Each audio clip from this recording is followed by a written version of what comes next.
圈这个看似热闹，实际上充满竞争的环境里，人们经常会用顶流、人气、资源、热度来衡量一个演员的成功。一个人有多少粉丝，拥有多少代言，登上多少舞台，出演多少作品，似乎都能够成为评价一个明星的重要标准。可是，如果把这些耀眼的标签全部拿掉，只留下一个最普通的问题：星浩这个人在真正认识他的人眼里，到底是一个什么样的人？星浩，答案往往会比任何榜单都更加真实。近日，在谈及与肖战合作《狼殿下》时，歌手王佳一曾在播客节目中分享一些过去相处的经历。他所描述的，并不是一个站在聚光灯下拥有巨大人气的明星，而是一个会和剧组伙伴一起跑步，会做饭，会听朋友的新歌，会在别人看不见的地方给予帮助的人。这些细节看起来非常普通，正因为普通，反而更加值得回味。王佳一回忆，在拍摄《狼殿下》的那段时间，大家长期生活在剧组之中。因为拍摄地点位于象山，周围山水相依，景色优美，甚至让他觉得仿佛进入了宫崎骏电影般的世界。每天拍完戏以后，大家并没有立刻各自离开，而是会约在一起跑步。肖战、王佳一、臧洪娜、李沁等人会沿着相对固定的路线奔跑。从今天回头看，那些日子已经成为一段无法复制的青春记忆。没有豪华的私人派对，没有耀眼的红毯，也没有如今如此巨大的聚光灯。有的只是剧组收工后的夜晚，山间的道路，朋友之间的聊天，以及雨天里一起奔跑的身影。也许真正能够留在人心里的，从来不是某一个瞬间有多么轰轰烈烈，而是多年以后，当一个人偶然回想起来，依然会觉得星浩那段日子真的很好。星浩。而肖战留给王佳一的印象，也正是从这些看似不起眼的日常中一点点建立起来的。对于很多观众来说，《狼殿下》是一部电视剧，是肖战演艺生涯中的一个重要作品。但对于当时身处剧组的人而言，它或许更像是一段共同生活过的青春。演员进入剧组以后，很多时候并不像观众想象的那么光鲜。长时间等待，反复拍摄，夜戏，赶进度，训练，化妆，换装，甚至连续工作到深夜，都是剧组生活的一部分。演员之间真正建立关系，往往并不是发生在镜头前，而是在这些漫长的幕后时间里。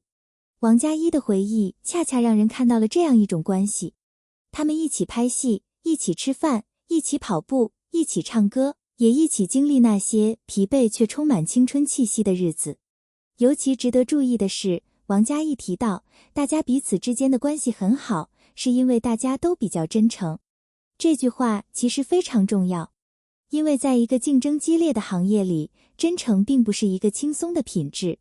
当一个人越来越成功以后，身边的人会越来越多，认识他的人也会越来越多。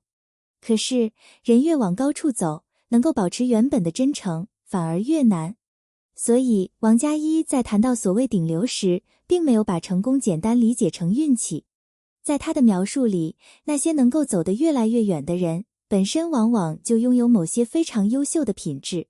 换句话说，星浩一个人的成功，也许并不只是因为他得到了机会，而是因为当机会来到的时候，他确实能够配得上他。星浩。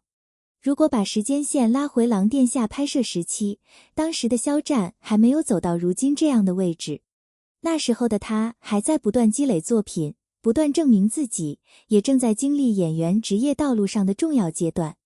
可是多年之后再看，真正令人感慨的不是他后来红了，而是星浩在还没有成为今天的肖战之前，他似乎已经拥有了后来能够支撑自己走得更远的某些品质。星浩，这才是这段回忆最有价值的地方。如果一定要从这段故事里挑选一个最有画面感的场景，那么一定是象山的夜晚。拍摄结束，工作人员逐渐散去，一天的工作终于结束，而几个年轻人没有选择立刻休息，而是相约去跑步。那条固定路线或许对于当地人而言只是一条普通的道路，但对于他们来说，却成为了一段青春记忆的坐标。王佳一说，现在偶尔回想起那段时间，甚至还会想到那些下雨的日子。几个人在大雨中奔跑，那种感觉非常特别。没有人在记录，也没有镜头专门捕捉他们。他们只是单纯的跑着，或许跑得很累，或许衣服被雨水打湿，或许大家一边跑一边聊天，也或许有时候什么都不说。可是多年以后，这些平凡到不能再平凡的场景，反而成为最难忘的记忆。为什么？因为青春真正的价值，并不在于它有多么完美，而在于它拥有一种后来很难再复制的轻盈感。那时候，大家都有自己的梦想，也都有自己的压力。可是，他们可以因为一句走，跑不去，就一起出发。他们不知道几年以后会发生什么，不知道谁会成为炙手可热的演员，不知道谁会成为音乐人，不知道谁会站上更大的舞台。他们甚至不知道彼此未来还会不会经常见面。可是那一刻，他们只是朋友。这也是这段故事最打动人的地方。今天我们看到肖战，首先想到的可能是舞台、影视作品、品牌活动以及巨大的公众影响力。但王佳一的回忆提醒我们，星浩在成为那个被万众注视的人之前，肖战也曾经只是一个和朋友一起跑步、一起吃饭、一起唱歌的年轻人。星浩。而真正温暖的关系，往往就是在这种没有目的的陪伴中形成的。很多人会发现，自己真正难忘的青春片段，往往不是那些最隆重的时刻，可能是一场突然下起来的大雨，可能是放学后的某一条小路，可能是一群朋友坐在路边聊天，也可能只是一起吃了一顿很普通的饭。王佳一所描述的象山雨夜，就是这样一种记忆。如果从今天的视角来看，那些日子甚至可能有些辛苦。拍戏已经很累，收工以后还要跑步。可是正因为辛苦，才让共同经历变得更加珍贵。大家一起完成一件并不轻松的事情，会产生一种天然的连接感。这也是为什么共同经历往往比共同认识更加重要。认识一个人很容易，但一起熬过一段时间，一起面对压力，一起经历疲惫，一起在雨里奔跑，这些事情会让人与人之间形成更加深刻的情感纽带。所以，当王佳一多年以后回忆这些片段时，他并没有重点谈论某一次正式活动，也没有强调谁当时有多么耀眼。他记住的反而是雨，是道路，是跑步，是大家在一起的感觉。这其实也让我们看到肖战与同事相处时的另一面。一个真正让人舒服的人，不一定需要不断制造存在感，他可能只是自然地融入集体，一起吃饭，一起运动，一起聊天。可是当时间过去以后，大家才发现，原来那个人已经成为这段青春中不可缺少的一部分。这就是人与人之间最珍贵的一种影响，不是我帮助了你多少，而是多年以后，你想起那段时间时，会下意识想到他。而王佳一显然就是如此。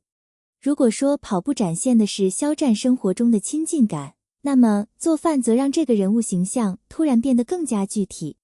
王佳一提到，当时肖战的厨艺很好，经常给大家做饭。想象一下这样的场景，一群年轻人在外地拍戏，工作结束以后回到住处，大家可能都已经疲惫不堪。这个时候，有一个人走进厨房，开始准备食材。也许不是一道多么复杂的菜，但当饭菜端到桌上的时候，所有人都会觉得，这一天终于真正结束了。对于忙碌的剧组生活来说，一顿亲手做的饭，其意义远远不只是吃饭。它意味着照顾，意味着熟悉，